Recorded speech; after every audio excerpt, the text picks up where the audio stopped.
Hi, my name is Mark Keene from Keene Engineering. I'm here to show you our brand new 151S dry washer.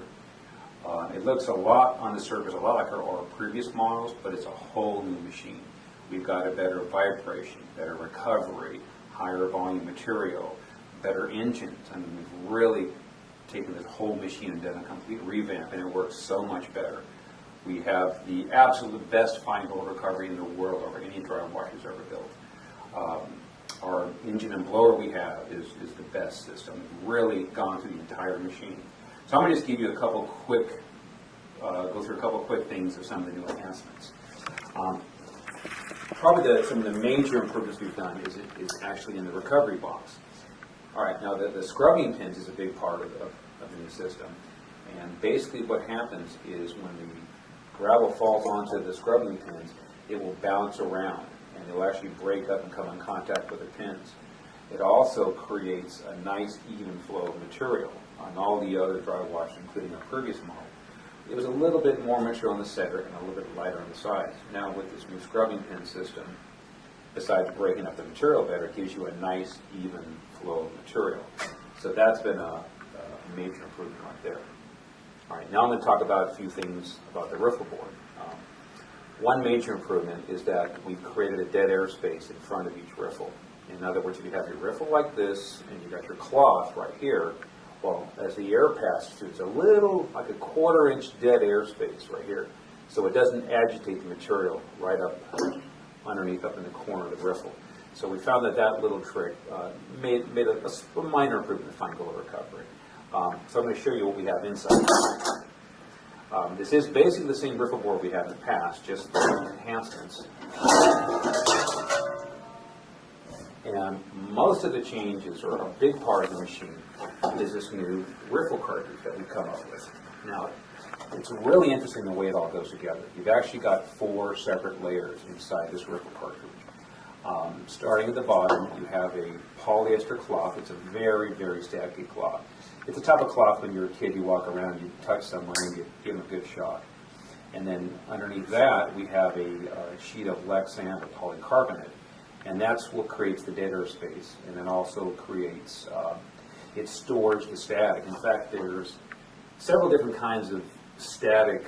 There's actually a chart that you can look at, and it tells you how well this plastic will store static electricity. And most plastics are like 3 to a 5. This is like a 7 or an 8. So it's one of the highest static storing plastic we could find. That's why we chose it. The next thing we have, just underneath your cloth here, is a layer of like a Buna rubber. It's kind of like a waffle pattern. The same thing you see people putting in like their toolbox as a liner. And it works. It's very simple. You know, rubber, like if you rub a balloon against your head and you stick the balloon along the sticks, that's static electricity. And then on the top layer, we have actual silk screen. It's really a polyester screen, but it's the same cloth that they use to make t-shirts. So it's designed to be stretched and pulled, and we found it to be extremely durable. But the main thing that makes this thing work good is not all the individual components, but the combination. We call this the soft bed technology. See, if you were to dissect it, you would see that each layer is independent. You have your polyester cloth, your polyester carpet rubbing against the Lexan. The Lexan is rubbing against the rubber, and the silk screen is running against the rubber. So you get all those 4 components together, you get an extremely high static electricity charge. In fact, you can actually take like a ohm meter and and actually measure like somewhere between 5 and 10 milliamps at a constant charge, and we're never able to do with our older machine. We'd build a static charge over time, but it wouldn't generate a constant charge. So this is also a patented iron, and I cannot believe what improvement this makes. Also, by using this polyester carpet, it gives you an extremely smooth flow of air. So when you put this in your dry washer and you have all the riffles together, you have no hot and cold spots. See, on our previous models, there was a couple areas that had a little more airflow than the other areas. But with this one, you have a completely smooth airflow. It's really nice and consistent. And in fact, because the static is so charged and the airflow is so smooth, when the dust and dirt is coming down the riffle board, you'll actually see a nice smooth layer of material coming down. I'm not of material, but you see a smooth layer of dust flowing down the box because it's all positive charge, all wants to stay together. And then when it falls off the end of the riffle board, you'll see that you get a pile of dirt here, and you have a pile of dust just in front.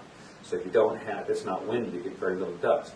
On a comparison of, let's say, between 1 and 10, and we'll call most of the standard dry washers, including our previous model, was like a level 10 in dust. This is probably about a level 5. It's about half the dust we used to have. So that alone is a huge improvement. And it's an easy machine to work with, easy to put together, easy to assemble. So you'll have extremely good fine wheel recovery. You have extremely low dust. It's really a massive improvement over what we've had in the past. And another major improvement in the dry washer is again, this is because of the new vibrator, we have so much strength in the vibration, so much more agitation, that we actually have installed these. If you look over here, you'll see these bumpers, or I call them vibration transfer brackets. And what those are doing for you is it transfers the vibration from the recovery box into the hopper, into the legs and into the hopper. So for you guys that have a lot of experience in dry washing, I'm sure you all remember we're always banging on our hoppers and hitting it with a shovel and taking a glove and dragging the material up and down. But with this model, it's really no need because this vibration, this hopper shakes so strong that it just, again, breaks up your dirt clods and conglomerates and lets it fall into the recovery box. So I'll show you a little view of this from the back side. So we call this a blast gate. Now this is a very important feature of the new dry washer. And it's all part of, again, it's because of the new vibrator system and the new soft bed technology, riffle board, that require a little more control. So what we've done is we have an adjustable door here. You can actually regulate the amount of air that's going to start the box. We typically operate the blast gate in the middle position. That lets about a small amount of the air off. But for example, if it is fully closed, it creates more air pressure in the box, and you'll have more lift on the material. If you don't want so much lift on the material, you can open up the door. Also, by opening up this door, what you can do is you can actually increase the speed of the vibrator. If you can actually do this, if you listen carefully, you can actually, as you raise the door, you hear the vibrator speeding up, and as you lower the door, you hear the vibrator slow down. So, what we found, as an average, you run it in the middle position. You can look at the instructions; it'll give you some more details on how to have it set. But we play with that quite a bit and find it to really make a big improvement. All right, another big improvement on our dry washer is we've now upgraded it to a high-end braze and strap engine. Plus, if I have an opportunity to get a quality engine for a good price, I'd much rather buy American than buy a Japanese or a Chinese motor.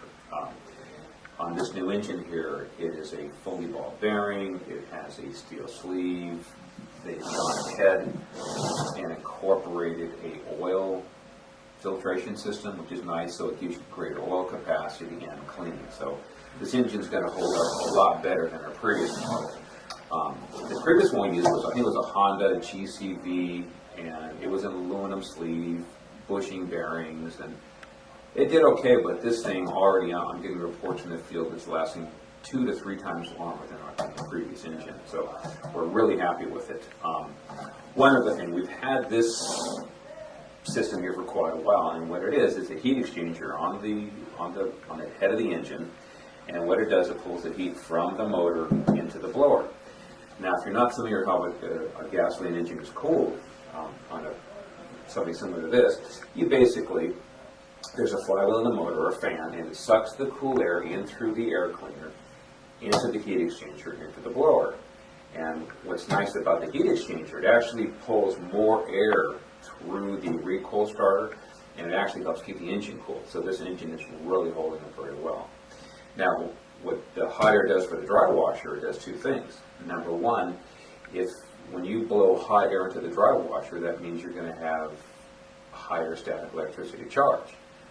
Number 2, you have a huge drying capability. You take a standard dry washer in moist ground, they just fall apart under the moisture. The gravel doesn't separate well. You don't get the bouncing in the riffles.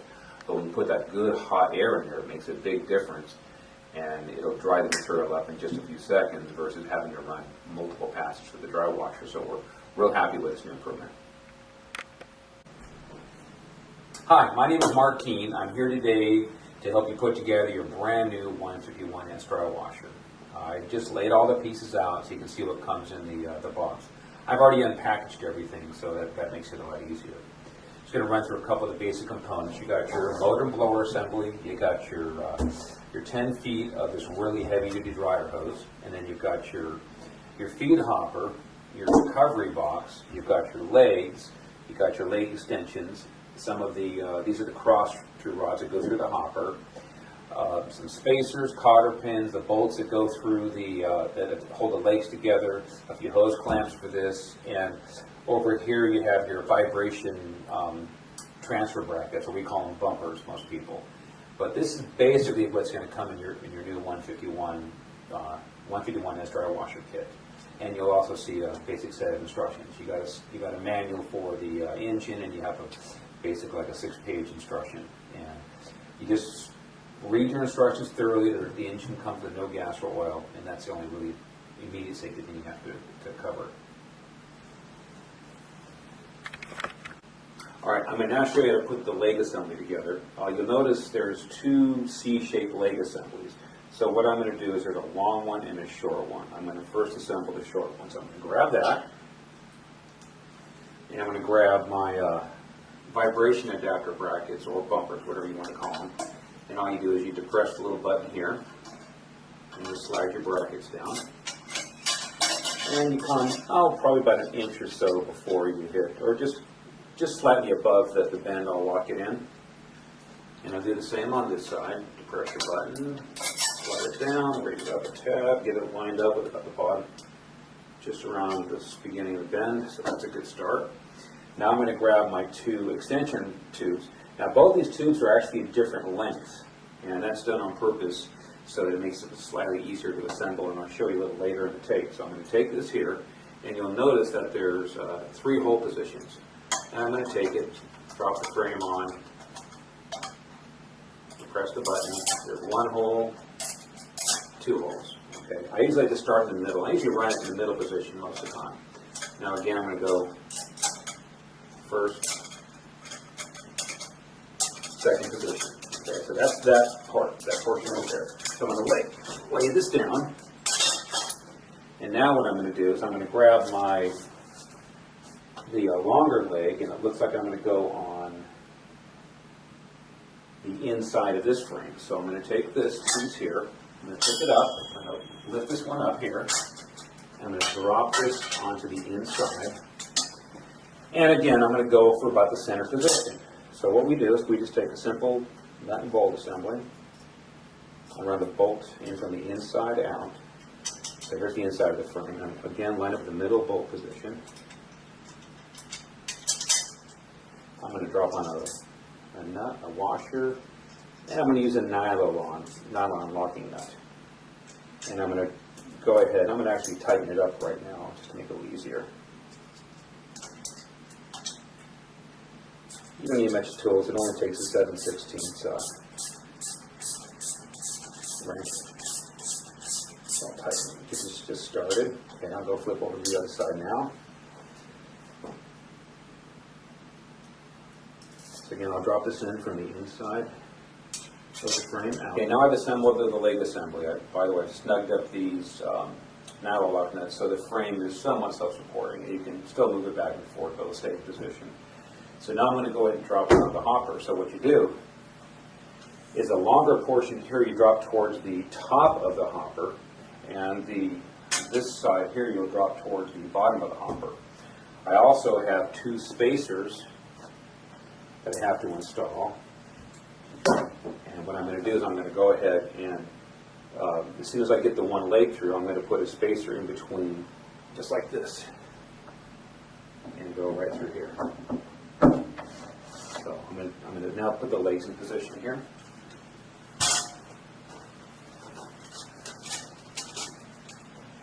I'm just going to set them back here for a minute. I'm going to actually assemble the rear legs, the rear assembly first, because I can actually open this up and I can see the rod go through. So there's no spacer on this side, so I'm going to go ahead and drive this through here.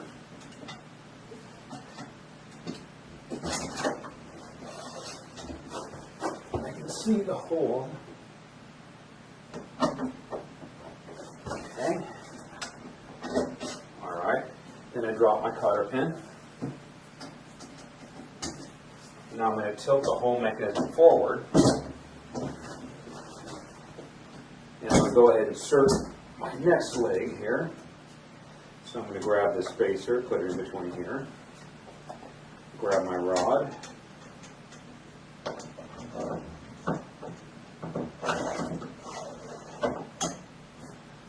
That was luck. It's usually a little tricky to get that rod to go through. So I'm just going to push this big spacer in here. Push the rod through. And set my cotter pin. Alright, so now I can flip this thing back over.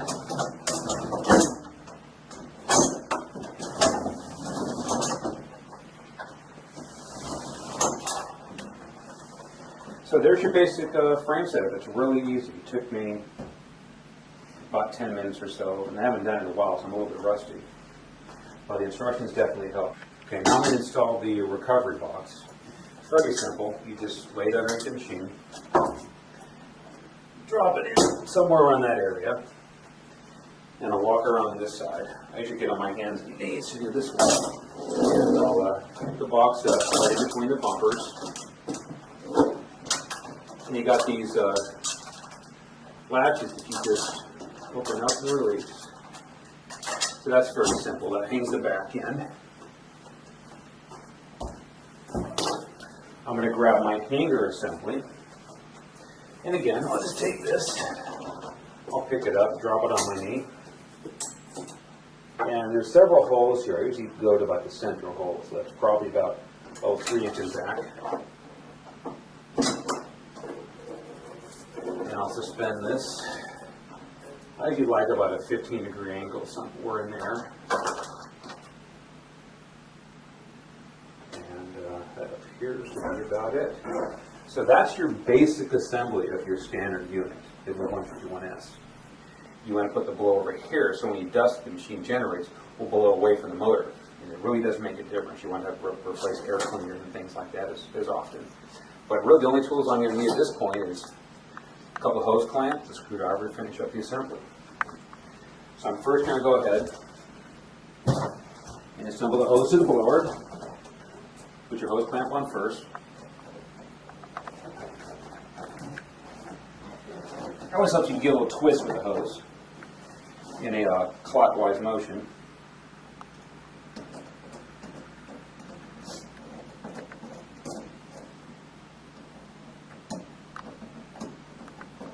Might be a little handy to have a nut driver here, but this will work okay.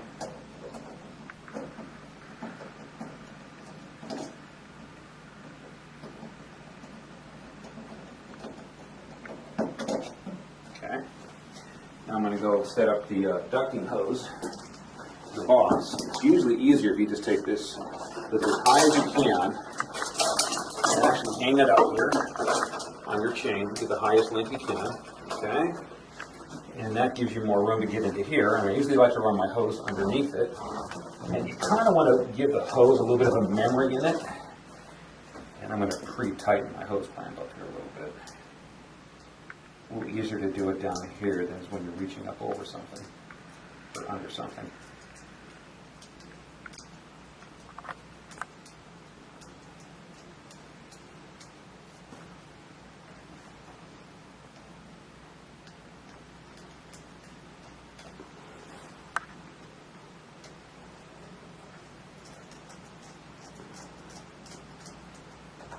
Should do it.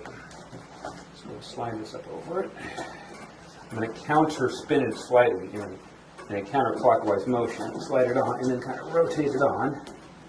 And then just tighten up my hose clamp.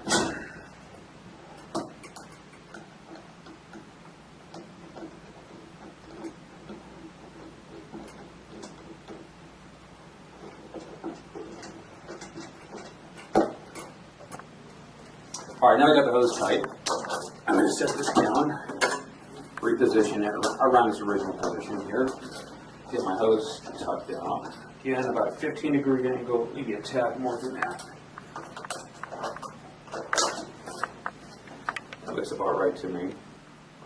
All right, so we got the motor and the blower set up. I got everything over here assembled. There's one last final step.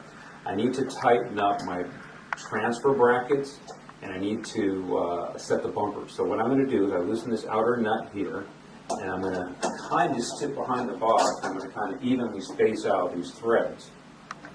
And I want to apply a little bit of pressure against the box. You want to get kind of even pressure on both sides. And what this does, it allows you to transfer the vibration from the new recovery box into the frame, therefore transfer it into the hopper. So what you do is you get these snugged up, and then you got a nut here on the outside, and I believe it's a 9/16 nut on each side. You just take these and just give them a little snug, and you're in business. All right, one other thing I want to mention on the dry washer. If you recall earlier in the general assembly instructions, I was talking about these two rods here. This rod and the one on the other side was slightly longer. I'm going to show you why.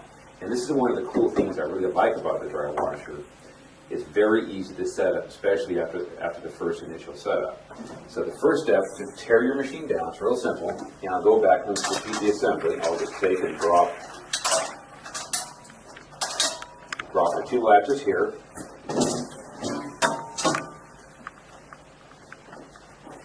And then I'll grab my chain, and I'll remove my whole recovery box.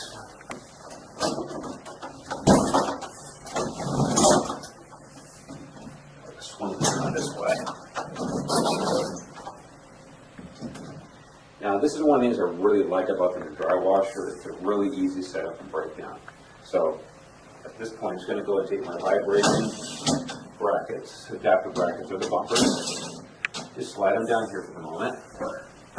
And then in here, we've got the longer and the shorter rod. So you've got a couple buttons underneath here, little push pins you got to pull. So I'm going to take that one, just get it out of the sink. Take that one, get it out. And now this whole mechanism here, just fold it over. Look how nice and compact. Now you can actually transport the machine like this. And typically what we do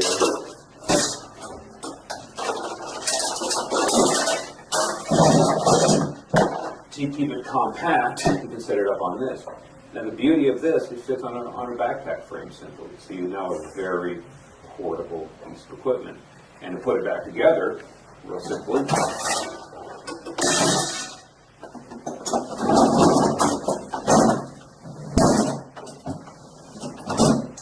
now you remember about the rods being different lengths. I'll show you why we do it now.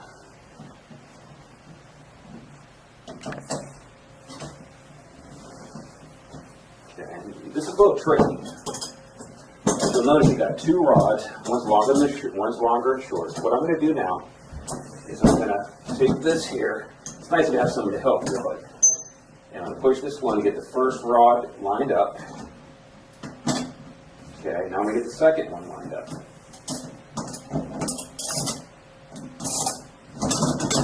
That's it. So put it back together. Flip this over.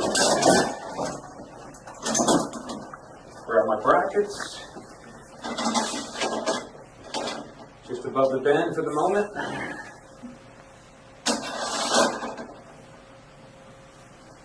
Now how cool is that?